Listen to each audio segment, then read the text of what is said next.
Hello guys, आज चाहिँ 6th day हो होइन मेरो भ्लगिङ स्टार्ट गरेको होइन गाइज। आज चाहिँ मैले यहाँ खतरा काम गरिसकेँ होइन। यहाँ यतापट्टि यस्तो गरेर यहाँ रुचिले खाजा बनाइरहेछ होइन। बनाउन चाहिँ यहाँ दाल साल पनि मैले बनाएँ, भात पनि पकाएँ होइन। अनि यहाँ के हो अरे फ्रेन्च फ्राई बनाउन थालेको गाइज होइन। फ्रेन्च फ्राई बनाउँदाखेरि चाहिँ एउटा काण्ड भयो। के काण्ड भयो भने होइन, फ्रेन्च फ्राई बनाएर यसो अलिकति सफा गर्न लागेको थिएँ होइन। यसो फर्केर हेर्दा त होइन सब कालै भएछ फ्रेन्च फ्राई त कि। कालो भएर फेरि यहाँ अर्को फ्रेन्च फ्राई हालिरहेछ होइन, यहाँ बनाइरहेछ होइन।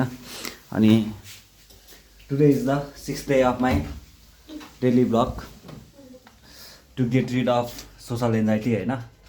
अनि आज चाहिँ यस्तो छ, आज चाहिँ म छम्पी आएको छु होइन गाइज। छम्पी चाहिँ मेरो अब को भन्दा नि दिदीको घर हो होइन। यस्तो पेन्टिङ सेन्टिङ चाहिँ गरेको छैन, त्यही पनि ठिकै छ होइन। यस्तो छ यहाँ सोफा यस्तो उस्तो छ होइन। अब यहाँ चाहिँ यस्तो छ होइन। यहाँबाट बाहिरको सिन चाहिँ यस्तो खतरा छ नि गाइज चाहिँ होइन।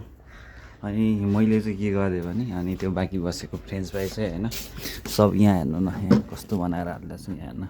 डढेर ढाल्यो यस्तो गरेर हाल्दैछु होइन। अब यहाँ चाहिँ अगाडि इँटा भट्टा छ, इँटा भट्टा अगाडि चाहिँ यस्तो त्यो भइरहेछ हेर्नु न। खतरा सिनेमाटिकै भ्यू आउने खाले छ, हेर्न सक्नुहुन्छ तपाईँहरूले नि। यस्तो छ गाइज यहाँ चाहिँ। अनि यहाँ चाहिँ आज होइन पुरै शीत परेर यस्तो चिसो भएको थियो नि होइन।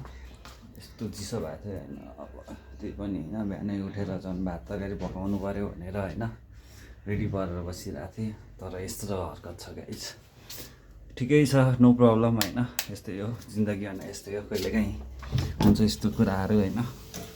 सो आजको लागि चाहिँ यति नै मेरो भ्लग। आज चाहिँ म यति नै सघाउँछु होइन।